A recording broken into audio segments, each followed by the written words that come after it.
Hello, everyone, and welcome to another segment of Voices of Empowerment with Dr. B.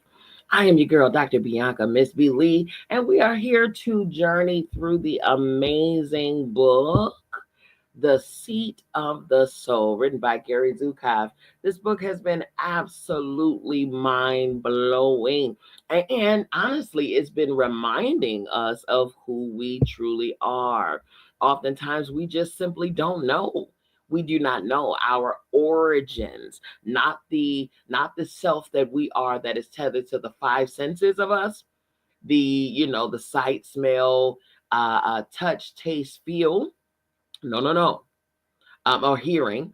It is the multisensory us, that us, the version of us, the beingness of us that was prior to taking on these five senses, that transcend the five senses. He's walking us through the return to our origins. And then from that connection, reconnection, if you will, then we demonstrate in this human existence. Okay. So it is absolutely mind blowing. And again, we often need a reminder because oftentimes we do really subscribe to the fact that I'm only human.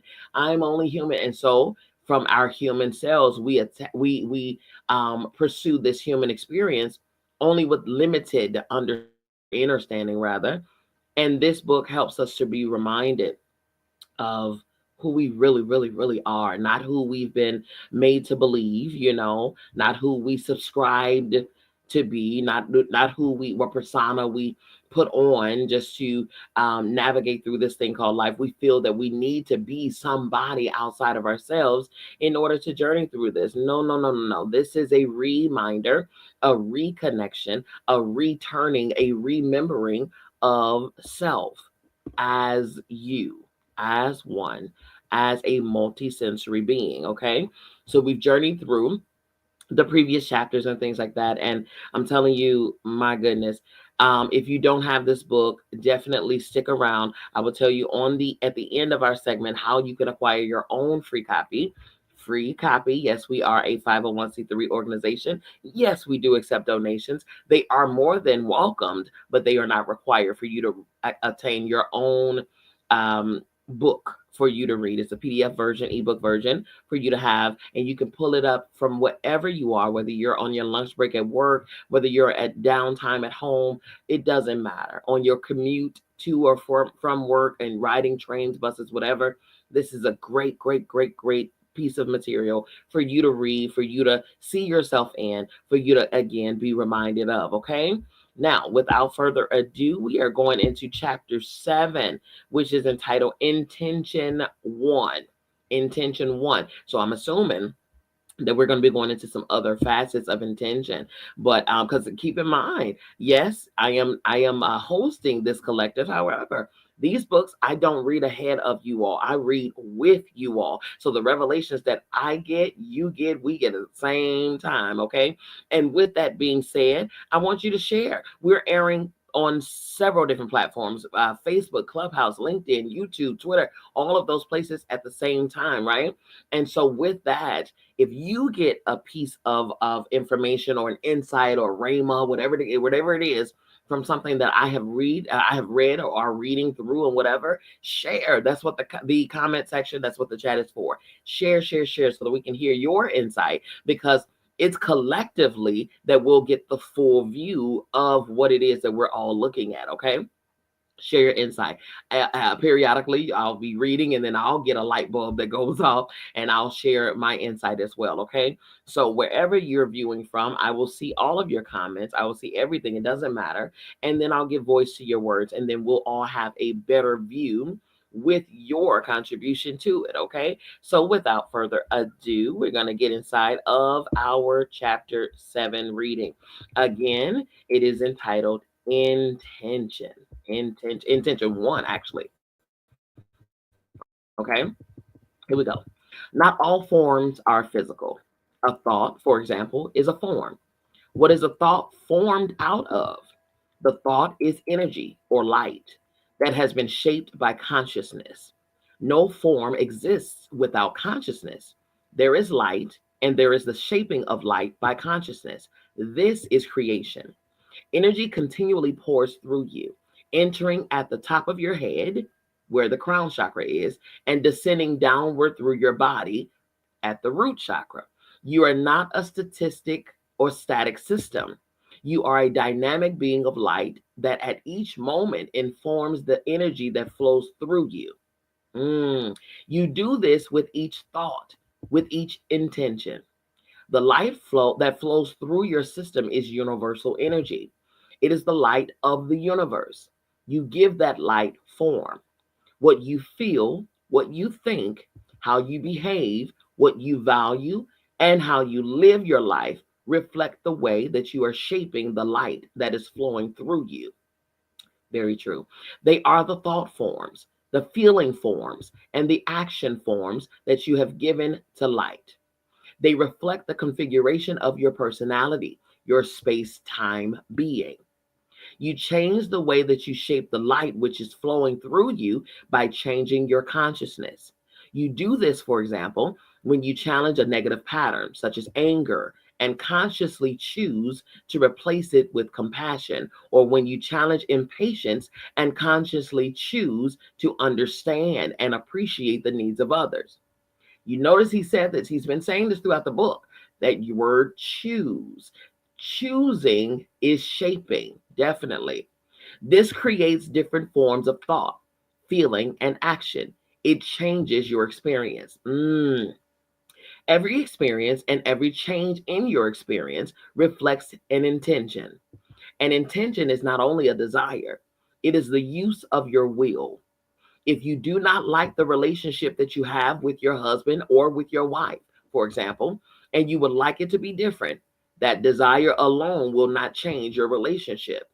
If you truly desire to change your relationship, that change begins with the intention to change it.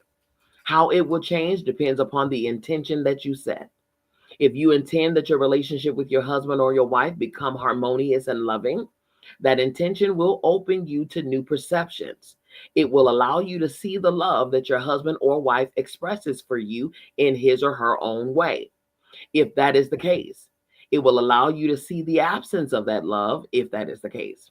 It will reorient you toward harmony and love so that you can see clearly from that perspective what is necessary to change your relationship and if that is achievable. If you intend to change to end your relationship, welcome, welcome. That ending begins with the intention to end. This intention will create in you a restlessness. You will feel less and less fulfilled with your mate. You will feel an openness to others in a way that you have not felt before. Your higher self has begun the search for another partner. Wow. That says a lot. Wow. Let me read that again. Wow, that says a lot, y'all. I'm equating that to what prompts cheating. Even if you love your spouse, listen to this, you all. Intention. We were talking about intention. If you intend to end your relationship, right, that ending begins with the intention to end. The ending begins with the intention to end. So the action, it doesn't matter. Even in the Bible, it says, as a man thinketh in his heart, so is he. So in that state, it says a lot. As a man thinketh, okay, in his mind, with his heart, okay, connecting your thoughts to your heart, so is he. So regardless of whether you do the action or not, the fact that you intended it already says that that's the beginning of the end right there. Because we're going to go towards our most dominant thought. That's a natural setting. Okay. This intention will create in you a restlessness. You will feel less and less fulfilled with your mate. You will feel an openness to others in a way that you have not felt before. Your higher self has begun the search for another partner. When that partner appears, you will be drawn to him or her. And if you accept that partner, which also is an intention, a new path will open for you. My goodness. If you have conflicting intentions, you will be torn because both dynamics will be set in motion and oppose each other. If you are not aware of all of your intentions, the strongest one will win. What did I just say? We go towards our most dominant thought, okay? You may have a conscious intention to improve your marriage, for example, and simultaneously have an unconscious intention to end it. If the unconscious intention to end your marriage is stronger than the conscious intention to improve it, the dynamic of restlessness, lack of fulfillment, etc., eventually will overcome the conscious intention to become loving and harmonious within your marriage. In the end, your marriage will terminate. My goodness, you see the power. This is the power that we possess and don't even realize it. Okay. If the conscious intention to transform your marriage is stronger than the unconscious intention to end it, and if your husband or your wife is essentially supportive, you will succeed. But the dynamic of opposing intentions within you will produce confusions and anguishes, perhaps for both of you, as you become open to new perceptions of love and harmony within your marriage, and simultaneously experience restlessness, lack of fulfillment, and openness to other partners. Jeez, this is talking about both partners now. This is the experience of a splintered personality. A splintered personality struggles with itself. The values, perceptions, and behaviors of a splintered personality are not integrated. A splintered personality is not conscious of all the parts of itself. A splintered personality is frightened. It fears aspects of itself that threaten what it seeks and what it has attained. A splintered personality experiences the circumstances within its life as more powerful than itself. A splintered personality that has a conscious intention to improve its marriage and a stronger unconscious intention to end it, for example, will feel after the collapse of its marriage that despite its efforts, despite even its best efforts, things did not work out as it intended. This is not so. They worked out exactly as it intended, but because she or he held conflicting intentions, much turbulence, so to speak, was created in the flow of the light through that person. If conflicting intentions are nearly balanced, and if a personality is not willing or able to acknowledge that an aspect or aspects of herself or his self stand opposed to her or his conscious intentions, severe stress and emotional pain will result. These can cause states of schizophrenia and physical illness. In less severe cases, the anguish can be just as painful. A splinter personality is a personality in need of healing. As a personality becomes conscious and integrated, it heals those parts of its soul that incarnated in order to be healed. The light that flows through a whole personality is focused into a single clear beam. Its intentions are powerful and effective. It becomes a laser, a phase coherent beam of light, and a beam in which every wave precisely reinforces every other. A whole personality is not like a laser. A laser is like a whole personality. Okay. Lasers are the reflection in physical reality of an energy dynamic that, until very recently, has not been central to the human experience. The development of the laser in the middle part of this century reflects within the physical arena a dynamic that is central to what our species is evolving into. We are evolving into a species of whole individuals, individuals who are aware of their nature as beings of light and who shape their light consciously, wisely, and with compassion. Therefore, the physical phenomenon of phase coherent light, light that does not struggle with itself, so to speak, has come into being. It is a new phenomenon to the human experience, and it reflects the new energy dynamic of the whole human. The achievements of science, in other words, do not reflect the laboratory capabilities of individuals or nations, but the spiritual capabilities of our species. Intentions affect more than relationships. Intentions set into motion processes that affect every aspect of your life. If you desire to change your job, for example, That change begins with the intention to change. As the intention to leave your present job emerges into your consciousness, you begin to open yourself to the possibility of working somewhere else or doing something else. You begin to feel less and less at home in what you are doing. Your higher self has begun the search for your next job. When the opportunity appears, you are ready to accept it. You may require additional time to step into the new situation consciously to make it your own because it is a human nature to resist change. But if you accept it, your intention will manifest physically. It will assume a physical form. Decisions such as where to work and whom to partner with and where to live are not the only type of decisions that you make, nor are they the decisions that have the most influence upon your life.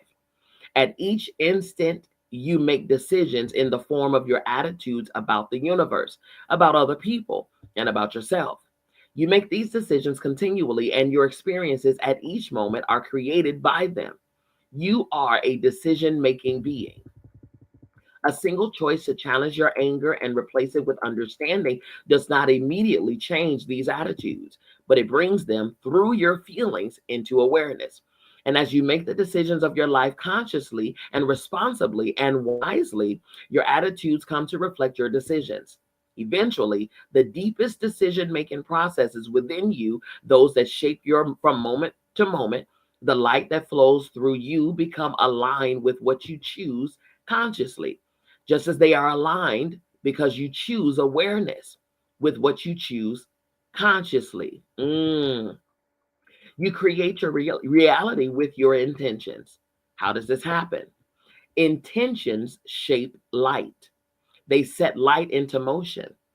Each intention, anger, greed, jealousy, compassion, understanding, sets energy into motion, sets patterns of light into motion. Physical matter is the the densest or heaviest level of light. Physical reality is not a dead and empty stage on which life evolves. Every physical form, as well as every non physical form, is light that has been shaped by consciousness. No form exists apart from consciousness. There is not one planet in the universe that does not have an active level of consciousness, although it may not be what we recognize as consciousness exactly. Physical reality and the organisms and the forms within physical reality are systems of light within systems of light. And this light is the same light as the light of your soul. Each of these systems of light is shaped by consciousness. The physical reality of the Earth school is shaped by the decisions of those who are in it. That is so true. That is so true. We are interconnected. So the thoughts, feelings, patterns, everything that and behaviors of all of us as a whole shape what we all experience in this on this planet in Earth school. What is the relationship between physical reality and the choices that you make in your life? Y'all, brace yourself. Reality is a multi layered creation. No two people have the same reality. The first layer of your reality is your personal reality. This is your personal life, your personal sphere of influence. Here, your decisions are most effective and are felt directly. By choosing to feel kindness instead of coldness, you change the frequency of your consciousness, and this changes your experience. Within your personal reality, you can choose to be selfish or to be giving, to look upon yourself and others brutally or with compassion, to serve yourself or to serve others and the earth. Each of these decisions shape the light that flows through you and creates the reality within you. This reality spills over into the realities of those around you. That's it. That's it. That's it. Understand that your life is not your own. Understand that whoever you are directly connected to is affected by your choices. Hear me. Everyone, whether friend, family, children, parents, anyone who you are directly connected to is affected by your choices. The second layer of your reality is your family. When individual human souls come together, they form a group energy field, a merger of soul energy in a group. Therefore, the decisions that you make within your personal reality, such as the decisions to be giving or to be selfish, is the decisions to, or the decision to be angry or to be understanding, contribute to the shaping of the reality that you share with your family. Hello. The same is true for each member of your family. Your father's dependability or drunkenness, for example, contributes to this level of your reality, as does your mother's timidness or assertiveness, and your sister's jealousy or support, etc. As you move into this layer of your reality, you move into an atmosphere that includes others within your life. While it is also personal, you are beginning to move outward from the intimacy of your personal reality. That is so very true. This is why when we get older, of course, as we're kids, of course, we have no say so about who we're going to be around because we are children and we're typically led by the decisions of the adults who we're around, the guardians, parents, blah, blah, blah, blah, blah, right? But when we become older and we start to evolve and make decisions on our own for our own life and where we want to go and things like that, what do we have to do? We got to choose and be very selective about who we are around, because whether we realize it or not, you are going to be like who you're around. Family, friend, associate, whatever.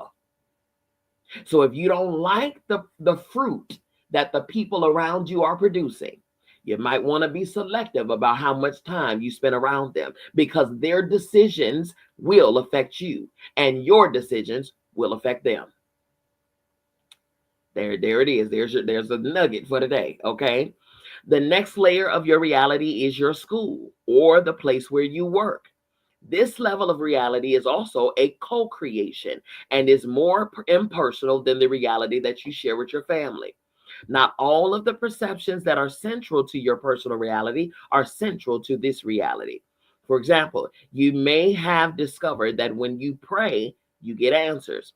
But this perception is not necessary to the functioning of your university or your business. It may not be appropriate to share this perception within the person sitting beside you in the lecture hall or with the receptionist in the front office. The next layer of your reality includes those people that you come into contact with in the course of your living, such as the people from whom you buy your airline tickets, the people at the grocery store, the bus drivers, and the other more impersonal layers, or the merchants in town. The beliefs that you hold as a participant in this and other more impersonal layers of your reality also are not all as intimate and personal as the beliefs that you hold in your personal reality. In these arenas, you share your personal beliefs that you feel are more aligned with the larger general atmosphere of beliefs upon our planet. In other words, as you move outward from your personal reality, you move outward in bands of energy that are shared by more and more individuals with whom you have a great deal in common vibrationally. That's it. That's it. That's it. Like light attracts like. Like attracts like. Energy finds itself. So notice organically, people attract to you. You attract to them. It's like, oh man, we have so much in common, because wherever you are vibrating, whatever frequency level you're vibrating on, you're going to naturally become a magnet to other people who are also on that same level.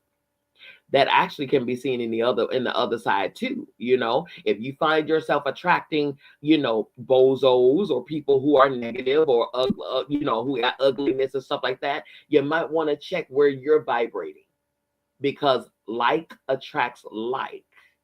They're only going to draw to you if they can find something comfortable or reflective in you. Okay. Another something to think about. All right. Most individuals, for example, understand city and urban area. Most individuals understand Europe and United States. These are shared collective perceptions, but they are not shared as widely as the perceptions of water and air, which are universal perceptions upon our planet.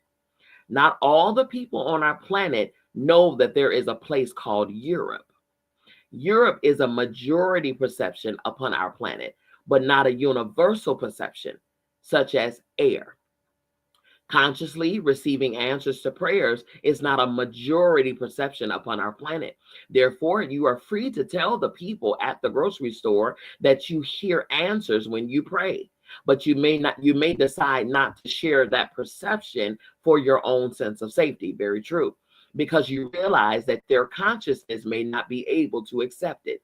Very, very true. That's us picking and choosing what we choose to share with people because everybody can't handle it. Okay.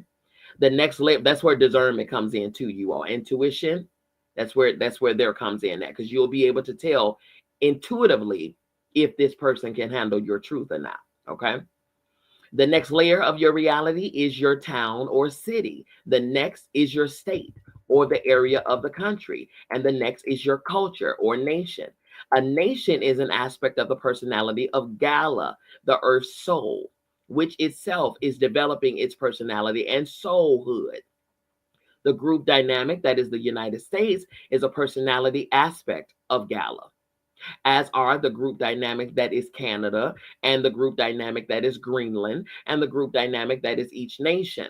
The individual human souls that participate in the evolution of these aspects of Gala form these group energy dynamics. And at the same time, their own developments are served by the karmic energy properties of these nations. Consider the United States, for example, as simply one unit of energy that is evolving with a particular consciousness. The individual souls that pass through this collective consciousness expand it, create actions, create thought forms, create causes and effects, and that is how it accumulates karma. The relationship of these souls to their nation is like that of cells to a body. Your consciousness affects every cell in your body, and every cell in your body affects your consciousness. There is a mutuality. Each individual in the collective consciousness that is called the United States can be thought of as a cell in that nation in dialogue. The Earth school and the Earth are not the same. The Earth is a planet. With or without humanity, it would be a planet. The purpose of the planet is double, so to speak. It has its own evolution, and part of its evolution includes the housing of a species called human. The earth has agreed to interact with the human species and to allow the development of this species to merge with its own consciousness. Part of this agreement can be understood as an agreement that matter will be co-created upon this planet with the consciousness of the earth. Since the earth now has creative residents, it responds to their energy. My goodness. Because the earth absolutely is a living thing. Don't believe me? How does grass grow on its own? How do flowers grow annually? How do trees produce leaves seasonally? Huh? How does the earth cleanse itself, balance itself on its own without our help?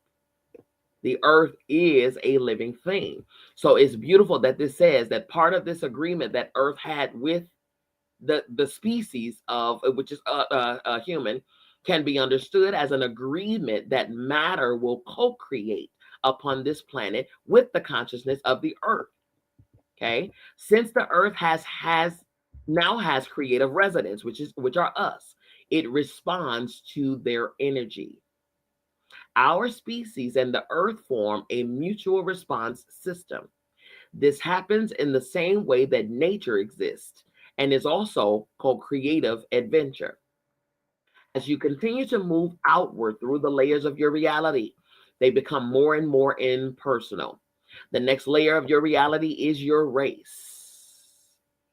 Notice he started this portion off with, as you continue to move outward through the layers of your reality, they become more and more impersonal, meaning they hold less and less of an impact or importance. Then the next sentence says, the next layer of your reality is your race. Ooh, I know. We're about to go into some things now. Good afternoon, Auntie. Good afternoon. My Auntie Bobby is listening through Facebook. Welcome, welcome. Okay. The next level of your reality is your race. If you are Black, you, your soul, has chosen to participate in the evolution of what it is to be a Black human. Your experiences of exhilaration, anger, wisdom, or kindness help to shape this impersonal energy dynamic. The next level layer is your sex. Notice impersonal. Okay. So okay. I don't know if he's gonna go into it, but if he doesn't, I will. Okay. If you are female, you have chosen to participate in the evolution of femininity within the human species. If you look upon this structure as an inverted pyramid with your personal reality at the bottom and each layer of your reality above your personal reality as more inclusive and more impersonal, the uppermost layer, the broadest and most impersonal layer, is humanity, the experience of being human. As an individual, you participate in group experiences simultaneously with being an individual, just as you can simultaneously be a man, a father, and a husband, or a woman, a wife, and a mother. These experiences are all simultaneous. Some of them are collective, and some of them are individual. You can have an individual experience as a father, for example, and an occupation as a baseball player with a team. There are participants, they are you there you participate in a growing energy system. You contribute to the creation and the evolution of each of the collective consciousness in which you participate. If a person is French, he or she contributes to the evolution of the group consciousness that is called French. If a person is Catholic, he or she contributes to the group consciousness that is called Catholic. In other words, the dynamic of creating reality operates at more than one level. That's why we are infinite beings. We are limitless beings, okay? Limitless. So to subscribe to just this box category that society wants to put you in is limiting yourself, to be perfectly honest, okay? That's good. While you are here, you participate in the creation of both personal reality and impersonal reality. Okay. Just as you can participate in the creation of a building that will remain long after you are gone, meaning building it, helping to construct it. You participate in the evolution of group energy dynamics that will remain after you are gone. Absolutely. Creating a building is a group effort. Several souls participate in the construction of that reality. It is built with group energy and not with just individual energy. Therefore, it has an existence that is independent of each of the individuals that built it. That's right. In the same way, you are participating in the evolution of the United States. Yet, when you die, this place called United States will continue. You are connected in layers and through layers to the experience. As you advance from the individual experience of your own life into the larger experience of the family of which you are a part and beyond, you move into dynamics of group energy. The group dynamic of the family is part of the larger group dynamic of the community, which is part of the larger group dynamic of the nation. Group dynamics advance through the system, and the entire system, the entire inverted pyramid, is the soul of the human species. The soul of the human species is sometimes called the collective unconscious, but it is not that. It is the soul of humankind. Your soul is a miniature of the soul of the human species. That's right. That's why I say often we are one of one as one. There is never just me. We are one. We are one of one as one. My mini soul is a mini soul of a bigger soul of the biggest soul. Okay. It is a micro of a macro. That's it. It has as much individual energy and power. As part of the micro, you have all the power of the macro calibrated to an individual form of certain frequencies. We are right now the human embodiment of the ultimate creative being that created all. In you is a mini version of the all. Understanding who you are, very important. You form collective energies that help the whole evolve, although they are not themselves souls and do not have souls.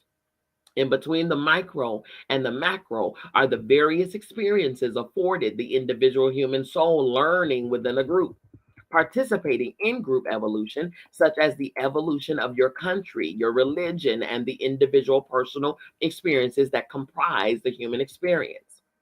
As you move down from the top layer of the inverted pyramid to the layer beneath it, your experience reduces from being a part of the whole of the human evolution to being a part of the evolution of male and female energy. In the next layer down, you become part of the evolution of Caucasian or Negro or Mongoloid. And the next layer down is a part of the evolution of the energy field of the United States. In the next layer down, you are a part of the evolution of an individual whose experiences will include an aspect that participates in the evolution of military, an aspect that participates in the evolution of teacher, an aspect that participates in the evolution of father, and so on. The roles that you've picked up. Okay, layer by layer, that is what the reality of each individual looks like. From the top layer, which is all humanity, all humanness, each layer downward locates you more individually and more specifically.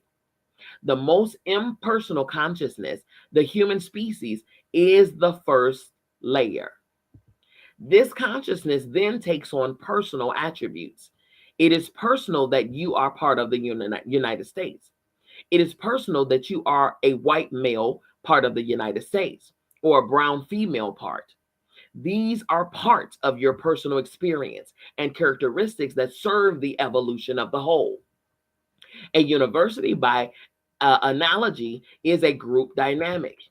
Each of the schools of the university, undergraduate, business, medicine, law, is also a group energy system, a less inclusive collective of group energy of souls in evolution. What happens within the schools affects what happens within the schools affects the whole of the universe itself. It's true. Then within a particular school, there is the experience of a certain class, which is more personal. And after that, the experience of the student himself or herself, which is intimately personal. The reality of each individual is created by his or her intentions and the intentions of others. What we think of as a physical reality that we share is an intermingling or a formation, a massive overlay of appropriate realities. It is a fluid mass of consciousness in which each of us exists independently of each other and yet coexists interdependently with each other. I was just having the same conversation with my mother and father yesterday. What we as a species and as individuals are now becoming aware of is the effect of consciousness on this process. Mm, mm, mm. That's good. And that actually concludes chapter 7, intention 1. Chapter 8, obviously, is intention 2. Oh man, that is so good, people. You all, listen, let me tell you something. If you are unaware of the actual beingness that you are and the power that you possess, make no mistakes about it. Reading this book will help you to realign with who you are. Reading this book, like really, really chewing this book, like how we're chewing it, because we're chewing it one chapter at a time. You know, I've never been one about just reading books just for, you know, the hell of it, pretty much, just to read the book and to hurry up and say, oh, I read that book. No, no, no, no, no, no, no, no, no, no, no. There's a purpose behind reading this book. As we talked about, as we read in here, there's an intention behind reading this book, right? Our intention is not just to read it. The intention is to become it, to align with it, to breathe it, to eat it, to see it, to smell it, to hear it, to feel it, to become it, right? So we have to chew it one bite at a time, one chapter at a time. This is good. If you do not have your book, your free copy of the book, again, we are a nonprofit organization. Yes, we do accept donations. However, although welcomed, it is not required. To receive your ebook version, your free copy of this book, send me an inbox or you can email me. Where to email me at? info@biancamissblee.com. Those on Clubhouse, right above my head, you will see a link. Tap that link and it'll take you straight to my website. You can send me a message from there, okay? Everybody else on video, you can see it on the screen, all right? Visit me, info@biancamissblee.com. Send me an email. Send me the email address that you would like to receive your free ebook copy. I'll send it personally to you, okay? Visit my website, you all. Again, Clubhouse is right there above my head. Everywhere else, it's on the screen. Visit my site. You'll be able to see everything that I have going on. You'll be able to see my classes, workshops, all services that I have to offer, readings, and all of the such. Okay, you'll be able to be in touch with the series that we're in the midst of right now. We're on week 7, tomorrow, week 8 of our shadow work series, Inner Child Healing. Okay, you'll see that on there. You'll be able to connect to my TikTok. We have I air on Tuesday nights and Thursday nights at 11 p.m. Eastern Standard Time, 10 Central, and I believe 8 Pacific. On TikTok, I host a show called The Talk with Doc. Okay, so we talk about human stuff, okay? Human stuff, funny stuff, serious stuff, whatever the case we talk about it, okay? And we have an interactive conversation. So people come up and they share their experiences and things like that. We're there to share our human experience, okay? And then we're also there to heal, to help, to love and all of that stuff, to support. All right. Follow me on social media. You all Instagram, Facebook, YouTube, Twitter, LinkedIn, all of the things. Snapchat, Dr. Bianca Miss B. Lee, okay?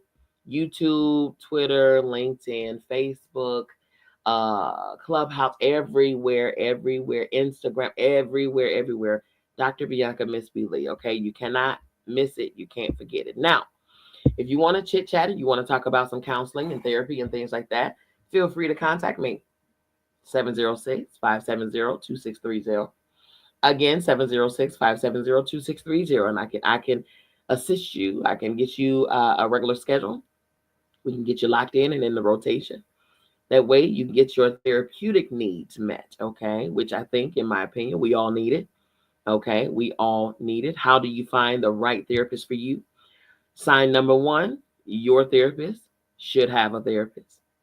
Your mentor should have a mentor. Your coach should have a coach. We are holding each other's hand, walking each other back home. If the person that you are about to connect your life with does not have someone that they are accountable to, that person, it might be a little scary, okay? Because that person feels that they have it all together, and there's not a human on this planet that does, okay?